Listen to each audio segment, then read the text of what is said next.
Praise the lord. ಕರ್ತನ ನಾಮಕ್ಕೆ ಸ್ತೋತ್ರ ಉಂಟಾಗಲ್ಪಡಲಿ. ಪ್ರೀತಿಯುಳ್ಳ ದೇವ ಜನರೇ, ಯೇಸು ಕ್ರಿಸ್ತನ ಹೆಸರಿನಲ್ಲಿ ನಾನು ನಿಮ್ಮನ್ನು ವಂದಿಸುತ್ತೇನೆ.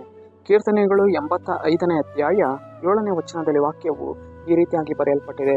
ಯೆಹೋವನೇ, ನಿನ್ನ ಕೃಪೆಯನ್ನು ನಮಗೆ ತೋರಿಸು, ನಿನ್ನ ರಕ್ಷಣೆಯನ್ನು ಅನುಗ್ರಹಿಸು ಎಂದು ವಚನ ಬರೆಯಲ್ಪಟ್ಟಿದೆ.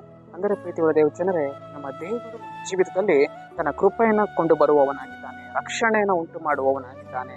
ನಾವು ಪ್ರಾರ್ಥಿಸಬೇಕು, ಸ್ವಾಮಿ ಅಪ್ಪ, ನಿನ್ನ ಕೃಪೆನ ನಾನು ಹೊಂದಿಕೊಳ್ಳಬೇಕು ಸ್ವಾಮಿ. ನಾನು ನಡೆದು ಹೋಗುವಂತಹ ಮಾರ್ಗದಲ್ಲಿಯೂ ಬರುವಂತಹ ಮಾರ್ಗದಲ್ಲಿಯೂ ಕರ್ತನೆ ನಿನ್ನ ಕೃಪೆನ ನನಗೆ ತೋರಿಸು. ನನ್ನ ಕೆಲಸದ ಸಮಯದಲ್ಲಿಯೂ ಕೆಲಸ ಮಾಡುವಂತಹ ಜಾಗದಲ್ಲಿಯೂ ದೇವರೇ ನಿನ್ನ ಕೃಪೆನ ನಿನ್ನ ರಕ್ಷಣೆಯನ್ನು ನನಗೆ ಅನುಗ್ರಹಿಸು ಸ್ವಾಮಿ ಎಂದು ಹೇಳುವಾಗ ಕರ್ತನಾತ್ಮನು ಖಂಡಿತವಾಗಿಯೂ ಜೀವಿತದಲ್ಲಿ ಆತನು ಏನ್ ಮಾಡುವವನಾಗಿದ್ದಾನೆ, ತನ್ನ ರಕ್ಷಣೆಯನ್ನು ಕೊಂಡು ಬರುವವನಾಗಿದ್ದಾನೆ, ಕೃಪೆನ ತೋರಿಸುವವನಾಗಿದ್ದಾನೆ. ದೇವರು ದಾವೀದನ ಜೀವಿತದಲ್ಲಿ ಏನ್ ಮಾಡಲಿಲ್ಲ, ತನ್ನ ಕೃಪೆಯನ್ನು ತಪ್ಪಿಸಲಿಲ್ಲ, ತನ್ನ ರಕ್ಷಣೆಯನ್ನು ತಪ್ಪಿಸಲಿಲ್ಲ. ಅವನು ಕಾಡು ಮೇಡುಗಳಲ್ಲಿ ಅಲೆದಾಡುವಾಗ, ಅವನು ಒಬ್ಬಂಟಿಗನಾಗಿ ಇರುವಾಗ ತನ್ನ ಕೃಪೆಯನ್ನು ಹೇರಳವಾಗಿ ಆತನಿಗೆ ಅನುಗ್ರಹಿಸಿದರು. ಕುರುಬನಾಗಿರುವಂತಹ ದಾವೀದನನ್ನು ತೆಗೆದುಕೊಂಡು ಹೋಗಿ ದೇವರು ಅರಸನನ್ನಾಗಿ ಮಾಡಿದರು, ತನ್ನ ಕೃಪೆಯನ್ನು ಬಲಪಡಿಸಿದರು, ದಯೆಯನ್ನು ತೋರಿಸಿದರು. ಅದೇ ಪ್ರಕಾರವೇ ನಮ್ಮ ಜೀವಿತದಲ್ಲಿಯೂ ಕೂಡ ಕರ್ತನು ತನ್ನ ಕೃಪೆಯನ್ನು ತೋರಿಸುವವನಾಗಿದ್ದಾನೆ. ದಾವೀದನು ಸೌಲನಿಂದ ಓಡಿ ಹೋಗುವಂತಹ ಸಮಯದಲ್ಲೆಲ್ಲ ರಕ್ಷಣೆಯನ್ನು ಅನುಗ್ರಹಿಸಿದರು. ಇವತ್ತು ನಮ್ಮ ಜೀವಿತದಲ್ಲಿಯೂ ಕೂಡ ಕೇಡಿನಿಂದ ನಾವು ತಪ್ಪಿಸಿಕೊಂಡು ಹೋಗುವಾಗ ದೇವರು ನಮಗೆ ಕೃಪೆಯನ್ನು ರಕ್ಷಣೆಯನ್ನು ಅನುಗ್ರಹಿಸುವವರಾಗಿದ್ದಾರೆ.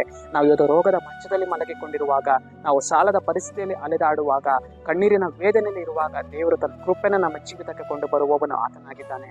ದೇವರಿಗೆ ಸ್ತೋತ್ರವನ್ನು ಹೇಳಬೇಕು. ದೇವರೇ, ನೀನು ನನ್ನ ಜೀವಿತದಲ್ಲಿ ಕೃಪೆ ಕೊಟ್ಟಿದ್ಯಾ. ದೇವರೇ, ನೀನು ನನ್ನ ಜೀವಿತದಲ್ಲಿ ರಕ್ಷಣೆಯನ್ನು ಕೊಟ್ಟಿದ್ಯಾ. ನಿನ್ನ ರಕ್ಷಣೆಯ ಆನಂದವನ್ನು ನನಗೆ ಕೊಟ್ಟಿದ್ಯಾ. ಅದಕ್ಕಾಗಿ ಸ್ತೋತ್ರ ಮಾಡಬೇಕು. ಸರಿ, ನಾವು ಪ್ರಾರ್ಥಿಸೋಣ. ಕರ್ತನೆ, ನಿಂಗೆ ಸ್ತೋತ್ರ ರಾಜ. ಈ ಮುಂಜಾನೆ ವೇಳೆಯಲ್ಲಿ ದೇವರೇ, ಈ ವಾಕ್ಯ ಭಾಗ ಸಂದೇಶವನ್ನು ನೋಡ್ತಾ ಇರುವ ಜನಗಳ ಮೇಲೆ ಕರ್ತನೆ ನಿನ್ನ ಕೃಪೆಯನ್ನು ತೋರಿಸು, ನಿನ್ನ ರಕ್ಷಣೆಯನ್ನು ಅನುಗ್ರಹಿಸು. ಅಪ್ಪ, ದಾವೀದನ ಜೀವಿತದಲ್ಲಿ ಹೇಗೆ ನಿನ್ನ ಕೃಪೆಯನ್ನು ತಪ್ಪಿಸಲಿಲ್ಲವೋ ಅದೇ ಪ್ರಕಾರವೇ ನಿನ್ನ ಕೃಪೆಯನ್ನು ನಿನ್ನ ಜನರಿಂದ ತಪ್ಪಿಸಬೇಡ, ಅನುಗ್ರಹಿಸು. ನಜರೇತಿನ ಯೇಸುವಿನ ನಾಮದಲ್ಲಿ ತಂದೆಯಾದ ದೇವರೇ, ಆಮೆನ್.